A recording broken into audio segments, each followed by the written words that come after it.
नमस्कार, स्वदेश न्यूज देख रहे हैं आप। मैं हूं आपके साथ अभिजीत तिवारी। आज बात करेंगे गरबा पर मचे घमासान को लेकर। मध्य प्रदेश में लव जिहाद, लैंड जिहाद, धर्म जिहाद की खबरों के बीच अब हिंदू संगठन और भाजपा के विधायक गरबा जिहाद रोकने की बात कर रहे हैं। नवरात्रि से पहले मध्य प्रदेश की सियासत गरबा पर सियासी संग्राम छिड़ गया है। मध्य प्रदेश में गरबा पंडालों में मुस्लिमों की नो एंट्री पर सियासी घमासान मचा हुआ है। गैर हिंदुओं को लेकर नेताओं के अलग अलग बयान सामने आ रहे हैं। कोई तिलक जनेऊ धारण करने की बात कर रहा है, सनातन अपनाने की नसीहत दे रहा है, तो कोई गरबा पंडालों में अम्मी, अब्बू और खाला के साथ लेकर आने की नसीहत दे रहा है। यहां तक कि गरबा पंडाल आयोजकों को भी गैर हिंदुओं की एंट्री को लेकर खुलेआम चेतावनी दी जा रही है। अब नेताओं के बयानों ने नवरात्रि से पहले गरबा को लेकर सियासी पारा चढ़ा दिया है। दरअसल 22 सितंबर से नवरात्रि का पर्व शुरू होने जा रहा है। मां दुर्गा के 9 रूपों की उपासना करते हैं। नवरात्रि पर गरबे का भी बड़ा महत्व होता है, तो जगह जगह गरबा कार्यक्रमों का आयोजन भी किया जाता है। लेकिन राजधानी भोपाल में गरबा पंडालों में भाईजान यानी कि मुस्लिमों की एंट्री को लेकर एक तरफ अलग तरह का ही विवाद छिड़ गया है।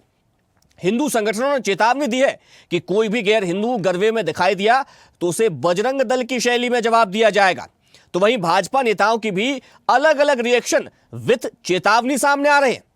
भोपाल सांसद आलोक शर्मा, विधायक रामेश्वर शर्मा विश्वास सारंग के बाद अब इंदौर के महू से भाजपा विधायक उषा ठाकुर, बीजेपी विधायक गोलू शर्मा का भी बयान सामने आया है। उनकी प्रतिक्रिया आई है। विधायक उषा ठाकुर ने कहा है कि इस्लाम को मानने वाले मूर्ति पूजा में विश्वास नहीं रखते, वे हमारे त्योहारों में आते ही क्यों हैं, और अगर आना है तो सनातन अपना लो, जनेऊ धारण करो। उषा ठाकुर ने बेटियों के माता पिता से अपील करते हुए कहा कि वे अपनी बच्चियों को सिर्फ गहनों, वेशभूषा और टैटू तक सीमित ना रखें। नवरात्रि में बेटियों को शक्ति की साधक और उपासक बनाने पर भी ध्यान दिया जाना चाहिए।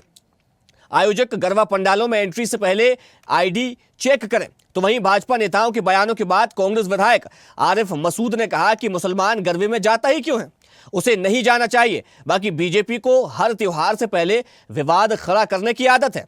बहरहाल अब जो भी हो, लेकिन गरबे पर सियासत हो रही है।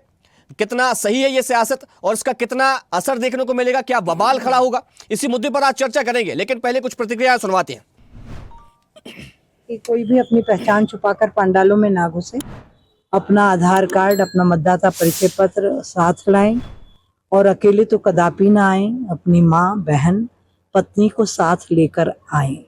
और फिर मेरी यही निवेदन है कि यदि, क्योंकि इस्लाम में बुत परस्ती निरस्त है, तो आप अपने धर्म गुरुओं से पहले मार्गदर्शन लीजिए कि क्या मूर्ति पूजा में जाना आप लोगों के लिए उचित है।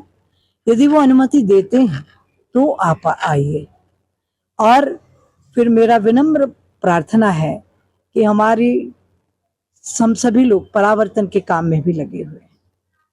यदि वो लोग अपनी तीसरी चौथी पीढ़ी खंगालेंगे तो खुद को सनातनी ही पाएंगे। तो प्रार्थना है कि यदि सनातन के प्रति इतना लगाव, इतनी आस्था है, तो साथियों आइए, फिर से जनेऊ धारण करके सनातनी हो जाइए। देखिए, एक सस्ती लोकप्रियता के लिए भारतीय जनता पार्टी के नेता और विधायक गरबे को लेकर बयानबाजी कर रहे हैं। इससे जनता को कोई फायदा नहीं है, युवा को कोई फायदा नहीं है, किसान को कोई फायदा नहीं है, किसी वर्ग को कोई फायदा नहीं है कि ये गरबे को लेकर जो बयानबाजी कर रहे हैं। गरबे से किसी को खाने को नहीं मिल रहा है, गरबे से किसी को फायदा नहीं हो रहा है। ये एक आराधना का पर्व है जिसको हमारे देश में सभी लोग मनाते हैं। तो गरबे को लेकर बयानबाजी करना, मुझे लगता है, जनता को भ्रमित करने की राजनीति है और खुद को चमकाने की राजनीति है। नहीं, गरबा में कोई परेशानी नहीं है। जिनको ये लगता है कि उनके माँ बाप से कोई भूल हो गई है और वो गलत धर्म में पैदा हो गए और वो हिंदू बनना चाहते हैं, तो गरबा में आए, माथे पर तिलक लगाएं, माँ का प्रसाद खाएं, आरती उतारें, धोती कुर्ता पहनकर आएं और अपनी बहन को भी लेकर आए, अपने भाई को भी लेकर आए, अपनी माँ को भी लेकर आए, अपने चाचा को भी लेकर आए, अपने बाप को भी लेकर आए, और भी जितने नाते रिश्तेदार गरबा करना चाहते हैं, देवी माँ की आराधना प्रार्थना करना चाहते हैं, सनातन धर्म स्वीकार करना चाहते हैं, क्योंकि सबका डीएनए तो हिंदू ही है। कोई 100 साल पहले, कोई 50 साल पहले, कोई मुसलमान बन गया, कोई ईसाई बन गया। अगर वो फिर से देवी की आराधना करना चाहता है, गरबा करना चाहता है, तो गरबा करें। हम एक चम्मच जो है गंगा जल पिला के, तुलसी का पत्ता खिला के उनको हिंदू बना देंगे, कोई परेशानी नहीं, कोई चिंता की बात नहीं। गरबा में आइए, खूब गरबा करिए, देवी माँ की आराधना करिए, हिंदू बनिए और तुमने आकर ढोंग करने की कोशिश की, नाटक करने की कोशिश की, तो इतना ध्यान रखना, ऐसा इलाज होगा कि जिंदगी भर चलने योग्य भी नहीं रहोगे। देखिए, दो चीजें इसमें हैं। एक तो भारतीय जनता पार्टी हमेशा नवरात्रे हो या कोई भी त्योहार, उस समय पे एक ऐसी क्रिया उत्पन्न करती है जिससे एक माहौल बड़ा अलग अलग दिखने लगे। एक आराधना का माहौल है, अच्छा माहौल है, पूजा पाठ का अवसर आने वाला है, लोग खुशी मना रहे हैं, उस तरफ दिशा में जाना चाहते हैं। तो क्यों भारतीय जनता पार्टी ये फैलाना चाहती है? रहा प्रश्न मुस्लिम समाज का, तो मुस्लिम समाज का गरबे से कोई लेना देना नहीं है और मुस्लिम समाज को जाना भी नहीं चाहिए। और अगर गरबे की समिति किसी को बुलाती है तो उसमें किसी को क्या एतराज है? मैं तो यही कहूंगा कि इस तरह के बयान से बचना चाहिए और ऐसी चीजों को विवादित। तो माँ की आराधना के 9 दिन, शक्ति की आराधना के 9 दिन, शक्ति की साधना के 9 दिन, इन 9 दिनों में गरबा होता है। अब गरबे को लेकर घमासान छिड़ गया है। घमासान क्यों? क्योंकि गरबा जब होता है तो कोई भी गैर मुस्लिम, यानी कि माफ कीजिए, गैर हिंदू उसमें न चला है, यानी कि कोई भी मुस्लिम समाज से या किसी दूसरे धर्म से गरबा पंडाल में ना पहुंचे। इसको लेकर बयानबाजी देखने को मिल रही है। भारतीय जनता पार्टी के नेताओं का कहना है कि अगर कोई अपनी पहचान छिपा करके आता है तो बजरंग दल की शैली में उसको समझाया जाएगा। इस चर्चा पर शुरुआत करते हैं, लेकिन सबसे पहले परिचय करवा देते अपने मेहमानों से। हमारे साथ भाजपा प्रवक्ता योगेश गुप्ता जी जुड़ गए, आपका बहुत स्वागत है। साथ ही कांग्रेस प्रवक्ता हेमानी सिंह जी भी हमारे साथ जुड़ गए, आपका भी बहुत स्वागत है। और संस्कृति बचाओ मंच से चंद्रशेखर तिवारी जी हमारे साथ कुछ देर में जुड़ेंगे। वही हमारे साथ मुस्लिम स्कॉलर पीरजादा तौकीर निजामी साहब भी जुड़ गए, आपका भी बहुत स्वागत है। मैं चर्चा की शुरुआत निजामी साहब आपसे करूंगा। क्या मुस्लिमों को गरबा में जाना चाहिए? देखिए, बहुत शुक्रिया, मेहरबानी। मैं स्वदेश न्यूज़ से आपको एक संदेश पूरे कौम को, पूरे मुस्लिम समाज को, पूरे हिंदू समाज को, सारे जितने भी लोग हैं जो सब समाज के लोग हैं, उन सबको ये बताना चाहता हूँ, लकुम दीनकुम वलिय दीन। आपका दीन आपको मुबारक, हमारा दीन हमको मुबारक। और हम तो खुले अल्फाजों में ये कहना चाहते हैं कि हमारा सारे धर्म गुरु जितने भी लोग हैं, सब लोग इस बात को कहते हैं कि देखिए, हिंदू धर्म हो या किसी अन्य धर्म के लोग हैं, वहाँ जब तक वो आपको नहीं बुलाते हैं, किसी तरीके से आपको दावत नहीं देते हैं, तब तक इस्लाम आपको इस तरह की किसी चीज़ की भी इजाज़त नहीं देता है। देखिए, उनका फेस्टिवल है, नाच गाने का, डांडिया, ये वो जो भी प्रोग्राम है, आराधना है, पूजा है, जो भी है, उनका एक कार्यक्रम है।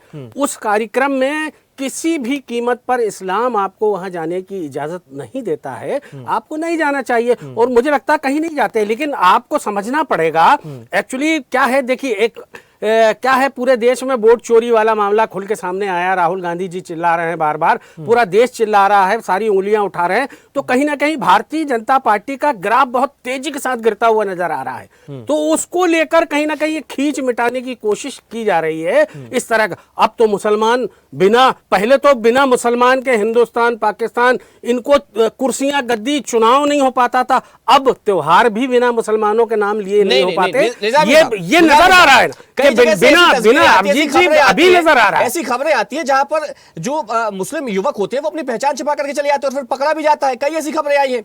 ऐसा होता है तो आप अपनी कौम के बच्चों को क्या मैसेज देना चाहेंगे? देखिए अभिजीत जी, मैंने पहचान तो इतिहास में ले चलता हूं आपको। जब जोधाबाई से अकबर ने शादी की, उस टाइम भी हमने पहचान नहीं छिपाई। और शाहनवाज से लेकर अभी जितने भी संघ हिंदू और पूरे के पूरे नेता हैं, उनकी कहीं ना कहीं भांजियां हैं, भतीजियां हैं, तब भी हमने पहचान नहीं छिपाई। आज भी हमने पहचान नहीं छिपाई। हम कभी पहचान नहीं छिपाते। ये आडंबर करने की कोशिश की जा रही है। कहीं ना कहीं बिना मुसलमानों के अब इनके त्योहार भी नहीं मनने वाले। तो ये फिर एक कहीं ना कहीं ये अभी फिर इस तरह का आडंबर करने की कोशिश कर रहे हैं। आपने जोधाबाई का जिक्र किया, लेकिन कहा जाता है कि जोधाबाई की जो कहानी है ना, वो तो अकबर को महान दिखाने के लिए गढ़ी गई है। उसका तो कोई मतलब सत्यता से कोई नाता ही नहीं है। ये कई बार ऐसे लोग कहते हैं। इतिहास को ना आप मरोड़ सकते हो, ना उसको खत्म कर सकते हो, ना हम खत्म कर सकते हैं। कोई भी नहीं कर सकता। इतिहास है। जोधाबाई अकबर की कहानी सबको पता है। तो मैं कहना चाहता हूँ हम पहचान छिपाने वाले लोग नहीं है। हम सारे पहचान मध्य प्रदेश में कई केस बात करने वाले लोग हैं। पूरे देश से लब जिहाद के केस आ रहे हैं। फिर ये पहचान नहीं छिपाई जा रही, तो ये क्या है? जहां लब होता वहां जिहाद नहीं होता, और जहां जिहाद होता वहां लब नहीं होता। जो मुस्लिमों के जो युवक हैं, जो युवा हैं, जो उनकी पीढ़ी के जो लोग हैं, फिर वो पहचान छिपा कर जाते हैं। कई खबरें आती है, पुलिस ने पकड़ लिया, फिर कहते हैं कि ये फंसाया जा रहा है। फिर इस तरीके की खबरें क्यों आती है? चलिए मैं आपके पास लौटूंगा। हमारे साथ चंद्रशेखर तिवारी संस्कृति बचाओ से जुड़ गए। चंद्रशेखर जी, आखिर क्या जरूरत पड़ गई है कि कोई गैर मुस्लिम यानी कि गैर हिंदू गरबा पंडालों में न जा पाए? ऐसा क्यों कहना पड़ रहा है? चंद्रशेखर जी, क्या आप सुन पा रहे हैं मुझे? चंद्रशेखर जी, क्या सुन पा रहे हैं आप मुझे? बोल रहा हूँ ना? जी जी, मेरी आवाज आ रही है आपके जी पास? जी जी। बात जारी रखें अपनी। चलिए एक बार फिर से चंद्रशेखर जी को जोड़ने की कोशिश करेंगे। भाजपा प्रवक्ता योगेश गुप्ता जी हमारे साथ जुड़े हुए। योगेश जी, भारतीय जनता पार्टी के जो नेता लगातार ये कह रहे हैं कि गरबा पंडालों में कोई भी गैर हिंदू ना आ पाए, मां की आराधना होती है, वहां पर शक्ति की पूजा होती है, लेकिन क्या वास्तविकता में शक्ति की आराधना करने के लिए हर कोई पहुंचता है? क्योंकि जिस तरीके के गाने उन गरबा पंडालों में बजते हैं, क्या वे किसी प्रकार से शोभनीय है? नहीं, देखिए, ये विषय जो है ये भारतीय जनता पार्टी के नेताओं का नहीं, ये आयोजकों का है कि पंडाल में गरबों में कौन से गाने बज रहे हैं। और नेता तो वहाँ आपकी पार्टी के बयान दे रहे हैं ना। जवाब ले लीजिए सब, थोड़ा सा है ना। ठीक है, थोड़ा धैर्य धारण, ठीक है, ठीक है, ठीक है, ठीक है, निवेदन है मेरा। ठीक है। तो देखिए, माँ आदिशक्ति का पर्व है और सत्य सनातन में ये कहा गया है। मतलब ये खाली मुस्लिम या अन्य धर्मों के लिए नहीं कहा गया है। हमारे हिंदू धर्म में भी ये कहते हैं कि बिना बुलाए भगवान के घर नहीं जाना चाहिए। तो आप हमारे द्वारा आयोजित कार्यक्रमों में अगर बिना बुलाए घुसते हो, पहचान छुपा कर घुसते हो। अभी मुस्लिम स्कॉलर जो बैठे हुए हैं, पीरजादा जी, तोकीर साहब, उनको मैं ध्यान आकर्षण करना चाहूंगा। ये कहते हैं कि पहचान छुपाकर हम कहीं नहीं जाते। तो ये फरहान जो अभी पकड़ाया है लव जिहाद में, ये क्या किस केस में पकड़ाया है? सैयद अली छात्राओं को टॉर्चर, रेप किया, साहिल साद डांस क्लास चलाने वाला है, और वो मोहसिन जो जिम संचालक। तो पहचान छुपाकर और किसी के भावनाओं से खेलना, उसका शारीरिक शोषण करना निश्चित रूप से अपराध की श्रेणी में आता है, धर्म कोई भी हो। तो मैं तो स्पष्ट तौर पर यह कहूंगा कि अगर हिंदू त्योहार मनाए जा रहे हैं श्रद्धा भक्ति भाव के हिसाब से, तो वहां पर एक हिंदू मान्यताओं के अनुरूप परिधान भी होना चाहिए और वो प्रोग्राम भी आयोजित होना चाहिए। और निश्चित रूप से आज के परिवेश में जहाँ आतंकवादी और लव जिहादी जैसी घटनाएं घटित हो रही हैं, तो वहाँ आइडेंटिटी भी देखना चाहिए। ठीक है, एंट्री पर आइडेंटिटी देखना चाहिए, इसमें कोई बुराई नहीं है। हम एयरपोर्ट पे जाते हैं, आइडेंटिटी चेक होती है, हम रेलवे स्टेशन पे जाते हैं, आइडेंटिटी चेक होती है। तो हमारे धार्मिक अनुष्ठानों में भी आइडेंटिटी चेक होना चाहिए। ठीक है, क्योंकि घुसपैठियों से हमको हमारे समाज को भी बचाना है, हमारे देश को भी बचाना है, हमारे प्रदेश को भी बचाना है। काफी घुसपैठ हो चुकी है पिछले 55-60 सालों में। अब अगर वो ध्यान आकर्षण में आई है, तो निश्चित रूप से उन पर रोक लगना जरूरी है। ठीक है, नहीं, पहचान दिखाने में किसी को कोई गुरेज होना भी नहीं चाहिए। आपकी जो पहचान है आप बताइए, उसमें क्या हर्ज है किसी को? आप बताइए ना, क्यों छुपाते पहचान? लेकिन मेरा योगेश जी, मेरा एक दूसरा सवाल भी है। माँ की आराधना का पर्व है, मैं भी माँ की पूजा करता हूँ, उपासना करता हूँ, और बड़े भक्ति भाव के साथ उनकी जो भी पूरी प्रार्थना की जो पद्धति होती है उपासना की, उसको मैं पूछता हूँ। लेकिन जो गाने जिस तरीके के कभी कभी हम देखते हैं पंडालों में, क्या वे सही है गाने? नहीं, देखिए, 2-4% ऑप्शनल अगर अपन छोड़ें, तो बाकी 95% तक पूरे धार्मिक और भक्ति भाव के अनुरूप ही ये गरबा पंडालों में आयोजन होते हैं। चाहे वो दैनिक भास्कर द्वारा आयोजित प्रोग्राम हो, या दैनिक जागरण द्वारा आयोजित प्रोग्राम हो, या बड़ी बड़ी दुर्गा समितियों के द्वारा आयोजित प्रोग्राम हो। तो हम तो इस बात को हमने कभी देखा नहीं कि वहाँ कोई भोंडे या अश्लील टाइप के कोई गाने कहीं बजे हो। अगर आपके संज्ञान में हो तो बतौर उदाहरण एक आध दो पेश करिए, अन्यथा आप ये झूठ परोसना बंद करिए चैनल पर बैठकर। नहीं, झूठ नहीं परोसा जा रहा है, मैं सिर्फ वास्तविकता से आपको रूबरू करा रहा हूँ, क्योंकि मेरी भावनाएं भी जुड़ी है। मैं भी सनातन धर्म को मानने वाला हूँ, मेरी भी माँ में भक्ति है, मेरी भी आस्था है। तो मैं ये चाह रहा हूँ कि हम जब जाते तो हम सिर्फ आराधना करें, वहां पर जो भजन हो उसमें हम इतने खो जाए कि हम सिर्फ भक्ति करें। चलिए मैं आपके पास लौटूंगा। हमारे साथ चंद्रशेखर तिवारी जी संस्कृति बचाओ मंच से जुड़ गए। चंद्रशेखर जी, आखिर क्यों जरूरत पड़ रही है बार बार ये कहने की कोई भी गैर हिंदू पंडालों में ना आए, गरबा पंडालों में? इनकी आवश्यकता क्या है हमारे पंडालों में? जो हमारे धर्म को नहीं मानते, हमारी मूर्ति पूजा को नहीं मानते, उनको निरर्थक मानते, हमें काफिर कहते हैं, तो इनको आखिर हमारे धर्म स्थल पर आने की आवश्यकता क्या है? भाई, जहाँ पर मूर्ति पूजा हो रही है, जहाँ पर माँ के भजन हो रहे हैं, जिनको वंदे मातरम भारत माता की जय कहना जी। चलिए चंद्रशेखर, सनातन धर्म आपको बड़ा प्रेम लगता है तो आइए, पंचकव्य पीजिए, अवतार की पूजन करिए और आराम से खूब गरबा करिए, और अपनी अम्मी को भी लाइए, अब्बू को भी लाइए, अपनी बाजी को भी लाइए, खाला को भी लाइए, सबको लेके आइए और खूब से गरबा करिए। तो हम भाई हमारे लोग भी आपके साथ पार्टिसिपेट करें। आपको अगर हमारी बहन बेटियों पे गलत नजर रखनी है, उस उद्देश्य से आप आ रहे हैं, तो बिल्कुल आपकी कोई आवश्यकता नहीं है।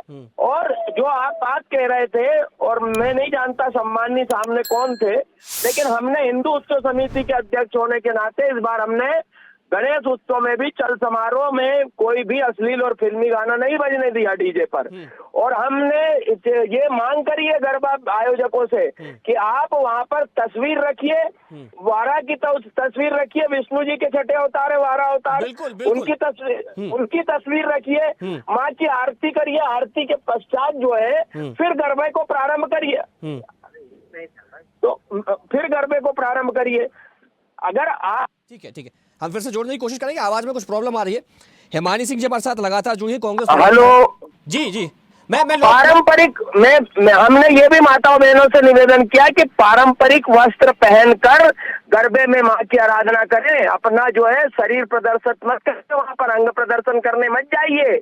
माँ की आराधना को और धर्म को पवित्र रहने दीजिए, उसे दूषित करने का कोई प्रयास ना करे, जिससे कि आप पुण्य करने जा रहे हैं और पाप आपके माथे पे चढ़ जाए। ये काम मत करिए, इसीलिए तो जिहादियों की संख्या बढ़ रही है वहां पर। ठीक है चंद्रशेखर जी, आपका बहुत शुक्रिया हमारे साथ जुड़ने के लिए। हिमानी सिंह जी हमारे साथ लगातार जुड़ी है। हिमानी जी, अभी हम बाइट जब सुनवा रहे थे तो अभिनव बरोलिया जी कह रहे कि इससे किसी को क्या फायदा है, क्यों बीजेपी बयान दे रही है, इस पर क्यों बोल रही है। तो जब धार्मिक भावनाओं की बात होती है, किसी की धार्मिक भावना है, सीधे तौर पर हिंदुओं का आयोजन है, विचार है कि सिर्फ हिंदू इसमें आए, इसमें नफा नुकसान क्यों देखा जाता है? क्या धार्मिकता में भी अब आप देखेंगे कि कहां पर फायदा हो रहा है, कहां पर नुकसान हो रहा है? बिल्कुल भी नहीं। अभिनव बरोलिया जी का जो कहने का मतलब था, मैं आपको समझा देती हूँ। पहली बात ये कि मेरे को बीजेपी के ही नेता कंफ्यूज नजर आते हैं। आज उषा ठाकुर जी कह रही हैं कि अपनी बेटियों को चौराहों पर नाचने मत भेजिए। इतनी घृणित भाषा है। आप गरबे को नाचना कहकर बेटियों को चौराहे पे नाचने ना भेजिए। मुझे तो मतलब मैं व्याख्या नहीं कर पा रही कि मैं इसको किस घृणा की श्रेणी में रखूं और कैसे बयान की श्रेणी में रखूं। आप खुद मान रहे हैं अभिजीत जी, आप और हम सभी नवरात्रि में गरबा जो करते हैं माता की आराधना के रूप में करते हैं, और खुद उषा ठाकुर कह रही है कि चौराहों पे नाचने मत भेजिए।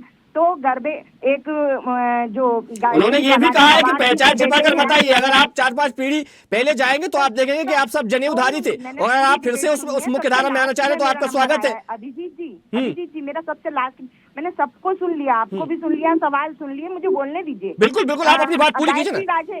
गायत्री राजे पवार के बेटे बोलते हैं कि हम बहुत धूमधाम से मनाते हैं, हमारे सारे बैनर पे पोस्टर लगे रहने दीजिए, उनसे त्योहार का माहौल बनता है, नहीं तो मैं जो नगर निगम बनाया है उसे तोड़ने में मुझे बुरा लगेगा, धमकी दे रहे हैं। दूसरी चीज जो अभी देखिए आप इंदौर में कल इनके सनातनी विधायक जो खुद को कहा करते हैं, बाकी सब कौन है वो मुझे नहीं मालूम, वही एक अकेले सनातनी है जो हमेशा सनातन के साथ ही खिलवाड़ करते रहते हैं, मंदिर के पुजारियों को धमकाते हैं, जबरदस्ती घुस जाते हैं।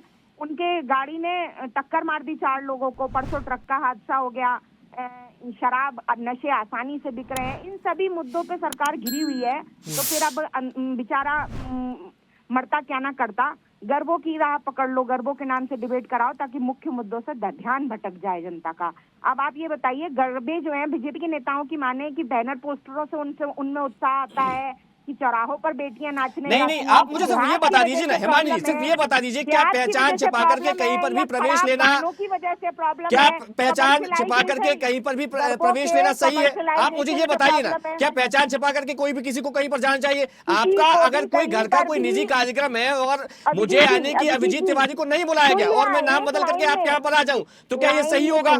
आप मुझे ये बता दीजिए बस। किसी का भी किसी भी आयोजन में गलत नियत से जाना, पहचान छुपा कर जाना गलत है, और इसको किसी भी तरीके से आयोजकों को इसको कंट्रोल करना चाहिए। अगर पहचान तो यही तो भारतीय जनता पार्टी कह रही है, फिर मड़ूर क्यों उठ रही है कांग्रेस को? क्यों फिर ये क्लियर हो जाएगा मैं क्या बोलना चाह रही हूँ। अगर पहचान बताने के बाद भी अंदर जाकर कोई छेड़खानी करता है, कोई गलत तरीके से देखता है, वीडियो बनाता है, तो आयोजकों को उस पर भी नजर रखनी चाहिए। सिर्फ एक मुद्दा नहीं है कि सिर्फ ये वो मध्य प्रदेश है जहाँ अपराधों के मामले में महिला अत्याचारों में हम नंबर 1 पर है। 3 बलात्कार होते हैं रोज। सिर्फ गरबे जो है महिलाओं की सुरक्षा की गारंटी नहीं ले लेंगे। सड़कों पर आज एक बीजेपी के नेता ने पुलिस कांस्टेबल को गाड़ी में पकड़ के बिठा लिया कि आप मुझे अच्छी लगती है, उसका क्या करेंगे? वो जिहादी था, वो मुसलमान, वो बीजेपी का नेता था। तो आपको महिलाओं की सुरक्षा साल भर 24 घंटे हर सड़क, हर चौराहे, हर कॉलेज पर देनी होगी। मुद्दों से ध्यान भटकाना, गरबे आस्था का विषय है, नवरात्रि हंसी खुशी उल्लास और आस्था गरबे आस्था का विषय है और उसी आस्था के साथ आप गरबे में आइए, यही तो कहा जा रहा है। इसमें बुराई क्या है? उसमें उसमें फिर क्यों दूसरा एंगल तलाशा जाता है? मतलब जब कोई बात सही की जाए तो उसको फिर डिफेंड नहीं करना चाहिए मेरे हिसाब से। ठीक है निजामी साहब, जिम्मेदारी पे है। ठीक है ठीक है ठीक है हेमानी जी आऊंगा आपके पास। जिम्मेदारियों से भागने के लिए इन चीजों का ठीक है सहारा ले रहे हैं। ठीक है ठीक है हेमानी जी मैं आऊंगा आपके पास। निजामी साहब, जो कौम के जो बच्चे हैं उनको क्या मैसेज देना चाहेंगे कि पहचान छिपा करके जाना चाहिए या नहीं जाना चाहिए? अगर जाते हैं तो फिर इसके लिए इस्लाम में क्या सजा है? उसको फिर जो कहते हैं कि खुदा से फिर जो है वो कहर बरसता है, तो क्या इस पर भी कुछ ऐसा होता है क्या? अब जी बहुत आदर और सम्मान के साथ निवेदन किया मैंने आपके चैनल के माध्यम से। एक बार फिर मैं सबसे निवेदन करना चाहता हूं और कहना चाहता हूं कि इस्लाम आपको इस तरह के किसी भी आयोजन में जाने की इजाजत नहीं देता है। बच्चों को संदेश आपको किसी भी वही संदेश दे रहा हूं, ठीक है। किसी भी कीमत पर आप लोगों को नहीं जाना चाहिए। देखिए भारतीय जनता पार्टी है संघ, इनका ग्राफ तेजी से पूरे हिंदुस्तान में गिरता नजर आ रहा है। ये अब धर्म का आड़ लेकर पहले तो अपनी कुर्सियां बचाते रहे, अब ये धर्म के आयोजनों में भी एक दीवार खींचना चाहते हैं। मैं वही लेना चाहता हूँ। बिल्कुल नहीं देता, बिल्कुल नहीं जाना चाहिए, बड़ी बात कह गई, बिल्कुल नहीं जाना चाहिए। ये बड़ी बात कह दी, मैं आपकी बात का समर्थन करता हूं, आपने बड़ी बात कह दी। लेकिन जब आप कह रहे हैं कि भारतीय जनता पार्टी इस तरीके के जो मौके हैं वो भुनाना चाहती है, तो हमें मौका ही हम उनको क्यों दे रहे हैं? हम ये तय कर लेना कि कोई जाएगा ही नहीं, कहीं कोई पहुंचेगा ही नहीं। हम अपने बच्चों को ये शिक्षा दें, हम जाकर के ये जागरूकता अभियान वहां पर चलाएं। हम उनसे कहें कि नहीं, हमें किसी भी प्रकार के ऐसे आयोजन में नहीं जाना जिसमें हमें आमंत्रित नहीं किया गया। जब मौका ही नहीं मिलेगा तो इस तरीके के फिर बयानबाजियां ही होंगी। योगेश गुप्ता जी क्या कहेंगे? अरे देखिए साहब, आप जो पीरजादा साहब कह रहे हैं, इनकी आत्मा और शरीर अलग अलग हैं। क्योंकि अभी कुछ ही दिन पहले जो इंदौर में घटनाक्रम घटित हुआ, जिसमें वो एक कांग्रेस का पार्षद पकड़ाया गया है डकैत नाम का, जिसने ब्राह्मण लड़की फंसाने के 16 लाख, फलानी समाज की लड़की को फंसाओ 12 लाख और दूसरे समाज की आदिवासी दलित को फंसाओ तो इतने लाखों रुपए की फंडिंग ये लोग इस प्रकार के कुकृत्य करने वालों को देते हैं। और ये धर्मांतरण और लव जिहाद इनका मुख्य एजेंडा है। और इस एजेंडे को मद्देनजर रखते हुए हिंदू आयोजकों द्वारा इस प्रकार की सख्ती की जाना निश्चित रूप से प्रशंसनीय। और मेरा ये कहना आपके चैनल के माध्यम से है कि थोड़ा सा दुर्भाग्यजनक ये है कि हम सनातनियों में भी कुछ इतने सख्त सनातनी होते हैं जो अपने ही समाज को कटघरे में खड़ा करने की कोशिश करते हैं। जैसा कि आपने अपने क्वेश्चनिंग में भी करने की कोशिश करी थी कि वहाँ पर भोंडे संगीत बजाए जाते हैं। मैंने तो आज तक किसी गरबे में इस प्रकार का कोई संगीत नहीं सुना। शायद आपने सुना हो, माफी के साथ कहना चाहूंगा। अपने शब्दों पर ध्यान दे और सनातन की एक गरिमा है उसको बरकरार योगेश जी मैं आपको करेक्ट करना चाहूंगा, आपको मैं करेक्ट करना चाहूंगा। इसलिए सुनिए मेरी बात सुनिएगा। मेरा कहने का ये मतलब था, मैं सनातनी व्यक्ति हूं, मेरी आराधना है, मैं माँ की पूजा करता हूं, मैं भक्ति करता हूं। मैं सुबह से उठता हूं तो कराग्रे वस्ते लक्ष्मी कर मध्य सरस्वती कर मूले च गोविंदा प्रभाते कर दर्शनम से मैं अपने सुबह की शुरुआत करता हूं, दिन की शुरुआत करता हूं। ठीक है, और मैं ये चाहता हूं कि मेरे धर्म पर किसी भी प्रकार की कोई उंगली ना उठाई जा सके। इसलिए मेरी ये पीड़ा है उसके प्रति कि अगर कहीं पर ऐसे भी अगर एक दो ही आयोजन होते हैं जिनमें कुछ बॉलीवुड गाने बजा दिए जाते हैं अगर ऐसे आयोजनों में, तो मुझे दुख होता है। और उस दुख के कारण मैंने ये कहा है क्योंकि आपकी सरकार है, आपको इस पर संज्ञान लेना चाहिए। ये मेरी पीड़ा थी, आप उसको गलत वे में ले जा रहे हैं, आप उस बात को गलत वे में ले जा रहे हैं। मैं सिर्फ आपको करेक्ट करना चाह रहा हूँ। ऐसा नहीं है, ऐसा नहीं है। आपके प्रश्न काल्पनिक थे, आपकी जो सोच थी वो काल्पनिक है। किसी भी गरबा आपके कह देने से काल्पनिक नहीं हो जाएगा, आपके कहने से काल्पनिक नहीं हो जाएगा। जो वास्तविकता है ना वो रहेगी और उस पर विचार कीजिएगा। और अगर उसमें संशोधन की आवश्यकता आपको नजर आए तो संशोधन उसमें करना आवश्यक है, क्योंकि बात धर्म से जब जुड़ जाती है तो सबकी भावना उसमें आ जाती है। ठीक है, समय की सीमा है, चर्चा को हमें विराम देना पड़ेगा। हमारे साथ जुड़ने के लिए योगेश जी आपका बहुत शुक्रिया, हिमानी सिंह जी आपका भी बहुत धन्यवाद, और चंद्रशेखर जी आपका भी बहुत शुक्रिया, पीरजादा तौकीर निजामी साहब आपका भी बहुत शुक्रिया। तो गरबा को लेकर संग्राम देखने को मिल रहा है, घमासान मचा हुआ है दोनों ही ओर से, चाहे पक्ष हो विपक्ष हो या धर्मगुरु हो, दूसरे दोनों ही धर्मों के लगातार बयानबाजी देखने को मिल रही है। और ये खासतौर पर चेतावनी दे दी गई है कि अगर कोई भी पहचान छिपा करके गरबा पंडालों में प्रवेश करता है तो कड़ी सजा दी जाएगी। अब देखते हैं आगे क्या होता है। फिलहाल चर्चा में इतना ही। बने रहिए स्वदेश न्यूज के साथ, सबसे पहले देश। देखते रहिए स्वदेश न्यूज। अगर आप इस वीडियो को सोशल मीडिया हैंडल फेसबुक या इंस्टाग्राम पर देख रहे हैं तो हमें फॉलो करें, अगर यूट्यूब पर देख रहे हैं तो सब्सक्राइब करें और बेल आइकन दबाना ना भूलें।